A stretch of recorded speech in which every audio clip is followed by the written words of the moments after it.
Mapagpalang araw po sa inyong lahat. Welcome to DJ Sean Stories. Turn on your notification bell, like and subscribe para sa crime stories araw-araw. January 10, 2025 nang nadakip ang isa sa mga sospek sa pagpatay kay Ruby Rose Barameda. Ang lalaking ito ay sinasabing si Lope Jimenez. Ito ay tito ng asawa ni Ruby Rose at kapatid ng kanyang biyenan. At ikinuwento nga ng kapatid ni Ruby Rose na si Rochelle Barameda ang buong detalye ng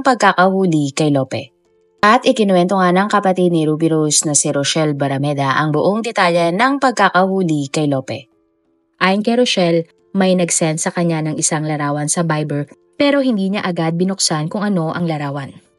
Maya-maya pa may tumawag sa kanya at sinabing naaresto na umano si Lope. Nang tiningnan nga ni Rochelle ang picture, medyo hindi pa siya sigurado dahil taong 2009, medyo mataba pa daw si Lope.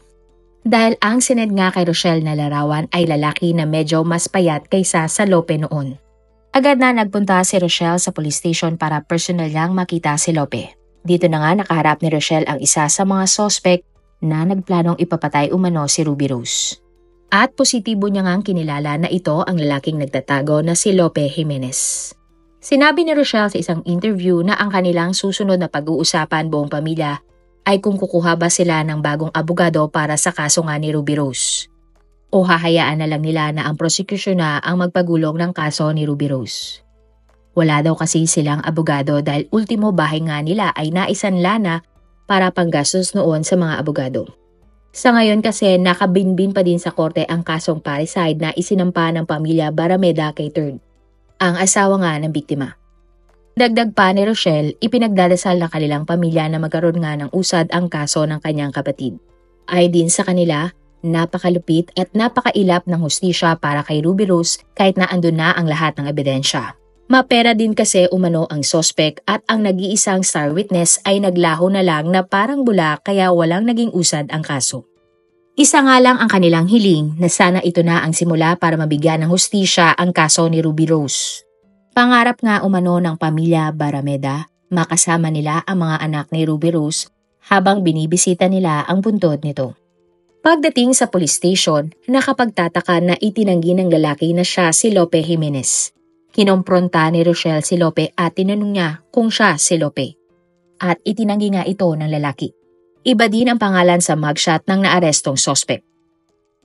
Hindi po yan, ma'am. Kamukha ko lang. Mukha mo lang. Opo, hindi ko yan. Oo. Kilala mo to?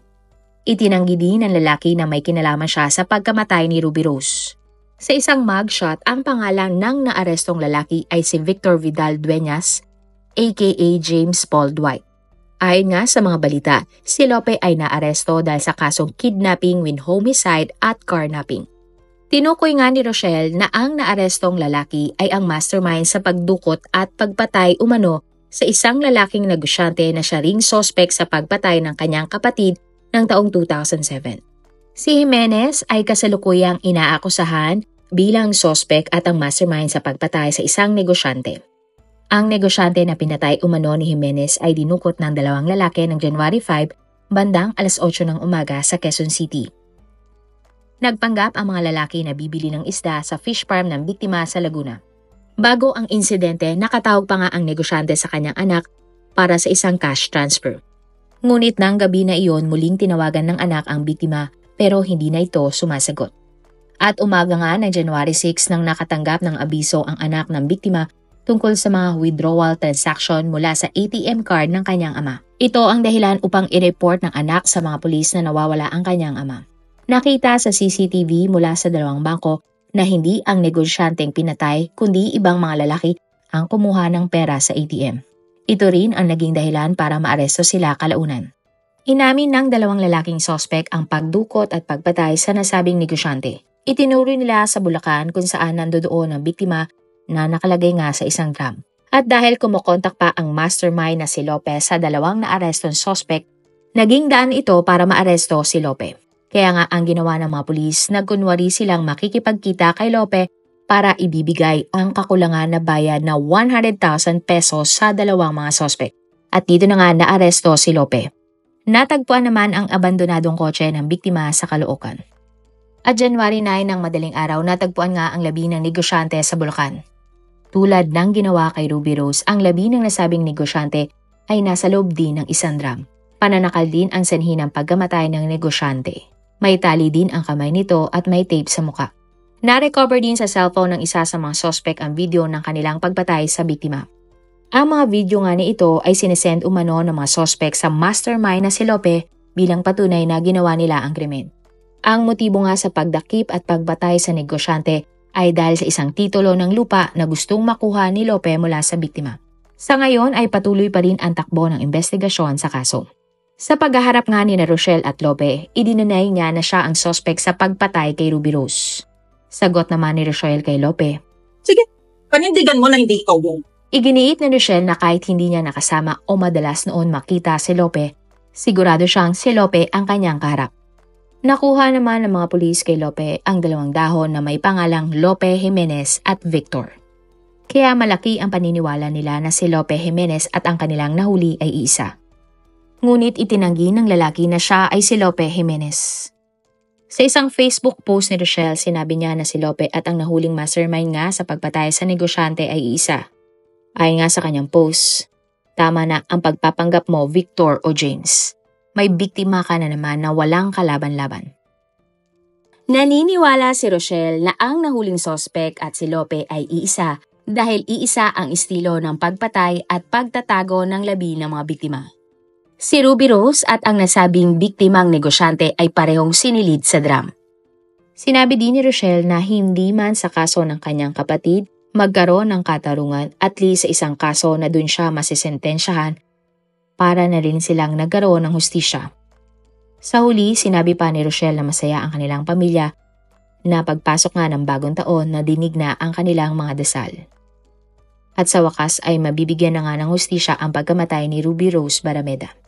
Ating ang balikan ang kwento ni Ruby Rose at ano ang naging papel ni Lope Jimenez sa pagpatay kay Ruby Rose Barameda. Si Ruby Rose ang nakababatang kapatid ng aktres at dating beauty queen na si Rochelle Barameda. 17 years old si Ruby nang ligawan siya ng lalaki na si Manuel Jimenez III o mas kilala bilang Third. Siya ay isang negosyante na nagmula sa may kayang pamilya sa Las Piñas. Ang kanyang tatay naman ay si Attorney Manuel Jimenez Jr., isang kilalang mayamang negosyante. Si Ruby Rose at Third ay parehong estudyante noon sa University of Perpetual Help sa Las Piñas at naging magkarelasyon. Nang labuntis si Ruby Rose, sila ay nagpakasal ni Third. Sa bahay nga ng pamilya Jimenez sa BF Homes tumira ang mag-asawa. At nagkaroon nga ng 2 anak na babae ang mag-asawa. Maayos naman ang pagsasama ni Ruby Rose at Third. Subalit makalipas ang 3 taon, nagsimula na umanong mambabae si Third. Dahilan ito para laging mauwi sa sakitan at away ang pagsasama ng dalawa. January 20, 2007, kasal ang kapatid ni Third sa Tagaytay. Nakiusap noon ang tatay ni Third kay Ruby Rose na makasama sa kasal ang mga anak ni Third bilang flower girl. Bandang 12:00 ng tanghali, tumawag si Ruby Rose kay Rochelle at umiiyak na sinabi nga na sinaktan siya ng kanyang asawa. Agad namang pumunta si Rochelle at ang tatay niya na si Robert sa venue. Ang pangyayaring ito ay nasaksihan pa nga umano ng panganay na anak ng mag-asawa at sinabi ni Ruby Rose sa kanyang kapatid na, "Ate, mukha siyang demonyo." Isasama dapat ni Ruby Rose ang kanyang mga anak papaalis ng venue. Subalit dahil flower girl ang mga bata, nakiusap umano si Attorney Jimenez na hayaan munang dumalo sa kasalan ang mga bata. At ang usapan nga ay ihahatid ang 2 bata matapos ang kasalan.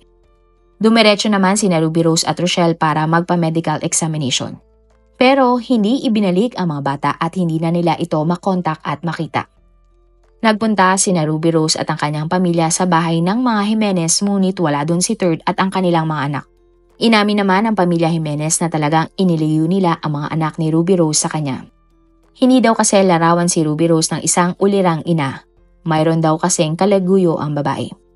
Kaya nagkaso ang pamilya Barameda kay Third para ilabas niya ang mga bata. Naghain din siya ng Provisional Custody with Protection Order o Temporary Protection Order para mabawi ang kanyang mga anak mula kay Third. Ngunit kahit na minor de edad, binigay ng korte ang kustodiya ng mga bata kay Third. Ayon sa judge, kaya napunta kay Third ang mga custody ng mga bata dahil kusang umalis ng bahay si Ruby Rose at ang panganay na anak umano ni Ruby Rose ay piniling makasama si Third. At dahil sa desisyon ng korte, araw-araw binibisita ni Ruby Rose ang kanyang mga anak. Ang bunsong anak pa nga ni Ruby Rose ay kanya pang binibreastfeed noon. March 14, 2007 naman lang lumabas ang desisyon ng korte sa TPO na sinampa ni Ruby Rose. At natalo nga si Ruby Rose sa mga isinampa niyang kaso para makuha ang kustodiya ng kanyang mga anak. At ng araw din na iyon, hindi na nakita pa ni numan si Ruby Rose. Nag-alala naman ang pamilya Barameda kung bakit hindi pa rin umuwi at hindi makontak si Ruby Rose.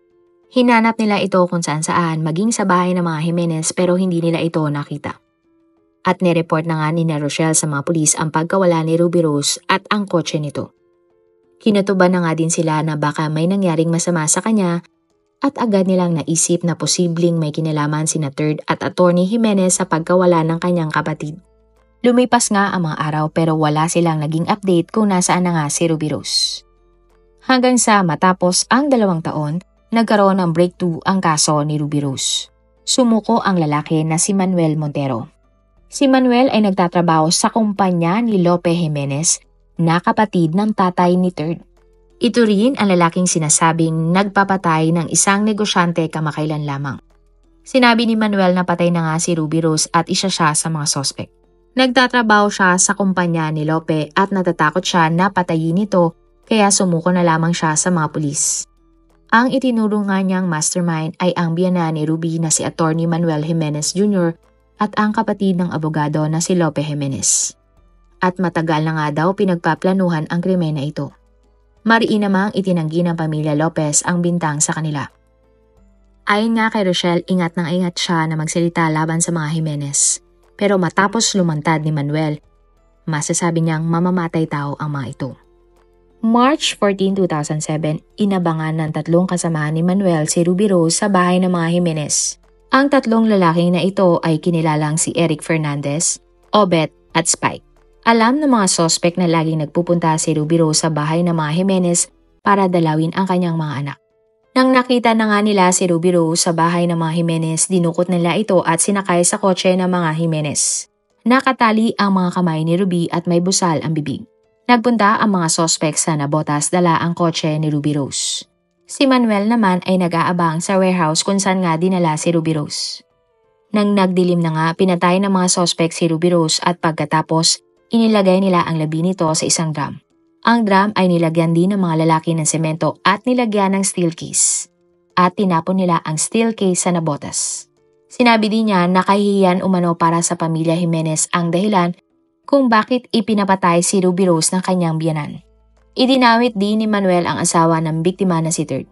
At kinabukasan nga dumating si Lopez sa warehouse at binigyan ng pera ang mga sospek sa gumawa ng krimen. Pero hindi daw umano tinanggap ni Manuel ang pera. Inilagay siya sa isang witness protection program at nanatili sa safe house ng kapulisan. Ang lahat naman ng mga akusado ay itinanggi ang krimen. Ayon sa abogado ni Lope, hindi totoong magkakonsyaba sina Lope at ang kapatid nito na si Jimenez dahil matagal nang hindi nag-uusap ang magkapatid. Itinuro naman ni Manuel kung nasaan nila itinapon ang labi ni Ruby Rose. At June 10, 2009 nang nakuha nga ang steel case kung nasaan ang labi ng babae. Naniniwala nga ang PNP na ang susi para maresolba ang kaso ni Ruby Rose ay si Manuel. Sinabi kasi ng lalaki kung saan parte dapat hindi tibagin ang semento. Dahil dun umano nakapwesto ang ulo ng biktima. Gamit naman ang isang DNA test na kumpirma nga ang labi na si Ruby Rose. Pero kiniwestiyon ng mga abogado ng Jimenez ang resulta ng DNA. July 21, 2009, pinayagan ng DOJ ang kampo ng mga Jimenez na masuri ang mga ebidensyang nakuha mula sa steel case. Kinwestiyon ng mga abogado ng mga Jimenez ang resulta ng DNA test na hindi umano tugma sa mga dental records ng biktima ang nakitang labi. Sa autopsy naman lumabas na pananakal ang ikinamatay ni Ruby Rose. Pero ayon sa mga abogado ng mga Jimenez, nang nakita umano ang labi ni Ruby Rose, wala man lang itong bakas ng pinsalas sa leeg. Lungkot at sakit naman ang naramdaman ng pamilya Barameda sa sinapit ni Ruby Rose. Sigurado nga sila na si Ruby Rose ang labing nakita dahil sa khaki slacks, t-shirt at suot nito na alahas. Ayon nga kay Rochelle, noong madaling araw ng March 14, nakuna niya si Ruby Rose ng video suot ang hikaw na nirecover sa labi. Pero giit naman ng mga sospek, posibleng si Ruby Rose ay buhay pa at umalis ito ng bansa. Pero August 24, 2009 nang kinasuhan ang mga sospek ng kasong murder. Si Third, ang asawa ni Ruby Rose, ay kinasuhan din. Subalit agad itong binasura ng korte at sinabing wala raw sapat na ebidensya na idawit si Third sa kasong murder. Hindi naman matanggap ng pamilya Barameda na inalis sa kaso si Third. Si Third daw kasi ang pinaka-nakinabang sa pagkamatay ni Ruby Rose.